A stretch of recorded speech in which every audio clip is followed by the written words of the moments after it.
사도신경으로 신앙 고백 드리겠습니다.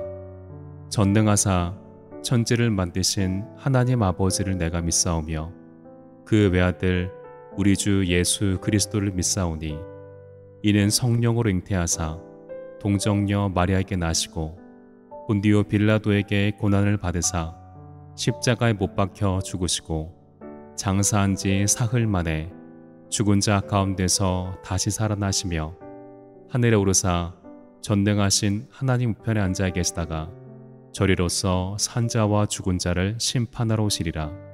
성령을 믿사오며 거룩한 공회와 성도가 서로 교통하는 것과 죄를 사하여 주시는 것과 몸이 다시 사는 것과 영원히 사는 것을 믿사옵나이다. 아멘.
오늘 은혜 받으실 하나님의 말씀은 누가복음 20장 9절에서부터 18절까지의 말씀입니다. 그가 또 이 비유로 백성에게 말씀하시기 시작하시니라. 한 사람이 포도원을 만들어 농부들에게 새로 주고 타국에 가서 오래 있다가 때가 이름에 포도원 소출 얼마를 바치게 하려고 한 종을 농부들에게 보내니 농부들이 종을 몹시 때리고 거저 보내었거늘 다시 다른 종을 보내니 그도 몹시 때리고 능욕하고 거저 보내었거늘 다시 세 번째 종을 보내니 이 종도 상하게 하고 내쫓은지라. 포도원 주인이 이르되 어찌할까 내 사랑하는 아들을 보내리니 그들이 혹 그는 존대하리라 하였더니 농부들이 그를 보고 서로 의논하여 이르되 이는 상속자니 죽이고 그 유산을 우리의 것으로 만들자 하고 포도원 밖에 내쫓아 죽였느니라. 그런즉 포도원 주인이 이 사람들을 어떻게 하겠느냐. 와서 그 농부들을 진멸하고 포도원을 다른 사람들에게 주리라 하시니 사람들이 듣고 이르되 그렇게 되지 말아지이다 하거늘 그들을 보시며 이르시되 그러면 기록된 바 건축자들의 버린 돌이 모퉁이의 머릿돌이 되었느니라 함이 어찌미냐. 무릇 이 돌 위에 떨어지는 자는 깨어지겠고 이 돌이 사람 위에 떨어지면 그를 가루로 만들어 흩으리라 하시니라. 아멘.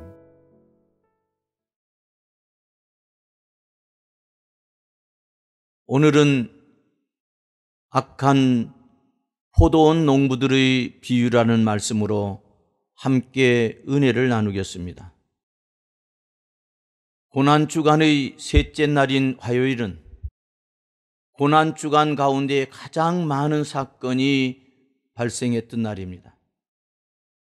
이날에 일어난 사건을 간략히 살펴보면 마른 무화과 나무 관련 교훈, 권위 논쟁, 두 아들의 비유, 악한 농부의 비유, 혼인잔치 비유, 납세 논쟁, 부활 논쟁, 가장 큰 계명 논쟁, 메시아 신분 논쟁, 무리와 제자를 향한 서기관과 바리새인의 경계 교훈 및 서기관과 바리새인을 향한 저주, 과부의 헌금, 예루살렘을 향한 탄식과 멸망 예고, 성전 파괴 예언, 감람산 강화, 유대 종교 지도자들의 예수 살해 모의,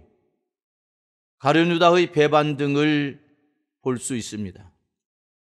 본문은 소위 악한 포도원 농부들의 비유로 잘 알려져 있습니다.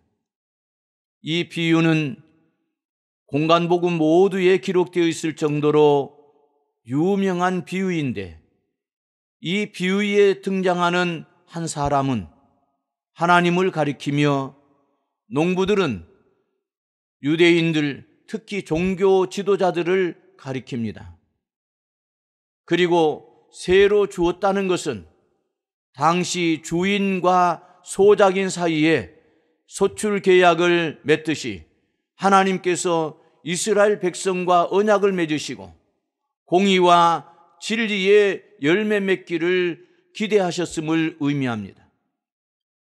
그런데 이 비유의 첫 부분에서 우선 우리가 주목할 것은 본문에는 간단히 한 사람이 포도원을 만들었다라고만 기록되어 있지만, 이와 병행되는 기록을 보면 이 주인은 포도원을 농부들에게 새로 주기 전에 최선을 다해 포도원을 조성하였다는 것입니다.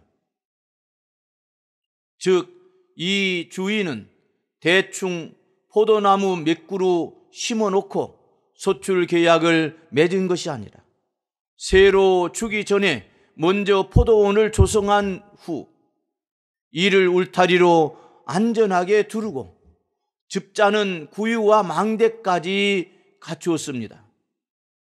게다가 이 비유의 기초가 되는 구약 이사야 5장 1절에서 2절을 보면 하나님은 심히 기름진 땅에 극상품의 포도나무를 심었다고 하였습니다. 그러므로 이 모든 내용을 종합해 보면 실로 이 주인은 최선을 다해 모든 여건을 조성하였으며 최상의 포도원을 가지고 농부들과 계약을 맺은 것입니다. 그렇습니다. 하나님은 언제나 먼저 은혜를 풍성하게 베푸십니다. 하나님은 어떠한 경우에도 베푸시지 않고 무엇을 요구하시는 법이 없으십니다. 따라서 우리에게는 여건이 나쁘고 받은 것이 부족해서 열매를 맺지 못하였다는 등의 핑계를 댈 여지가 없습니다. 10절을 보면 포도원 주인은 때가 되자 세를 받기 위해 농부들에게 종을 보내었습니다. 그러나 농부들은 세를 내기는커녕 오히려 주인이 보낸 종을 때리고 거저 보내었습니다. 그리고 11절, 12절에 의하면 그러한 일은 3번씩이나 거듭되었습니다. 특별히 여기서 주인이 3번까지 인내하며 종을 보내었다는 것은 단지 문자 그대로 3번만을 의미하는 것이 아니라 마지막까지 인내하며 종을 보내었다라는 의미입니다. 13절을 보면 포도원 주인은 농부들로부터 세를 받기 위해 마침내 사랑하는 아들을 보내었습니다. 즉 포도원 주인은 농부들이 자기가 보낸 종들을 계속해서 때리고 쫓아 보내자 마지막으로 자기의 사랑하는 아들을 보낸 것입니다. 그러면 농부들이 아들을 공경하여 영접하고 정한 세를 바치리라고 생각한 것입니다. 말하자면 이 아들은 주인에게 있어 농부들에게 보일 수 있는 인내의 한계요 마지막 은혜였습니다. 때문에 16절에 기록된 말씀처럼 이러한 주인의 마지막 인내와 은혜마저 거절하고 무시했던 농부들이 마침내 주인의 엄한 심판을 받은 것은 어쩌면 너무나 당연한 결과라고 하겠습니다. 이러한 주님의 비유가 단순한 비유로 그치는 것이 아님을 분명하게 증거하고 있습니다. 그렇다면 이러한 사실이 오늘 우리에게 주는 교훈은 과연 무엇일까요? 그것은 바로 하나님의 아들로서 이 땅에 오신 그리스도야말로 하나님이 이 땅에 보내신 마지막 메시지라는 것입니다. 그렇습니다. 마지막 경고요, 은혜의 차원에서 본다면 최고 최후의 은혜입니다. 따라서 더 이상의 은혜와 경고 역시 있을 수 없습니다. 우리는 그리스도와 그의 말씀으로 말미암아 더욱 하나님께 드릴 의의 열매를 부족함 없이 충분하게 준비해야 할 것입니다. 그리하여 마지막 날 하나님의 마지막 메시지를 무시한 많은 자들이 심판의 부활로 나올 때에 하나님의 영광 안에서 생명의 부활로 나오는 복된 우리 광장교회 모든 성도들이 되시기를 주님의 이름으로 축원합니다.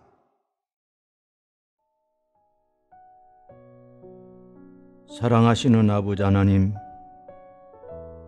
오늘은 교단과 각 지방회를 위해서, 한국 교회와 교역자들을 위해서 기도합니다. 우리 교단과 지방회를 축복해 주시고 한국 교회와 교역자들을 축복하여 주시옵소서. 우리 교단이 더 복음적이고 더 성령 충만하여 한국 교회를 이끌어가는 그러한 교단이 되게 하여 주옵소서. 그리고 우리 교단에 속한 지방회와 교회들이 크게 부흥할 수 있도록 도와주옵소서. 사랑하신 아버지 하나님, 한국 모든 교회들이 다 부흥하게 하여 주시고 모든 교역자들에게 성령으로 충만케 해주시고 더 큰 은혜를 부어 주시옵소서. 예수님의 이름으로 기도하옵나이다. 아멘.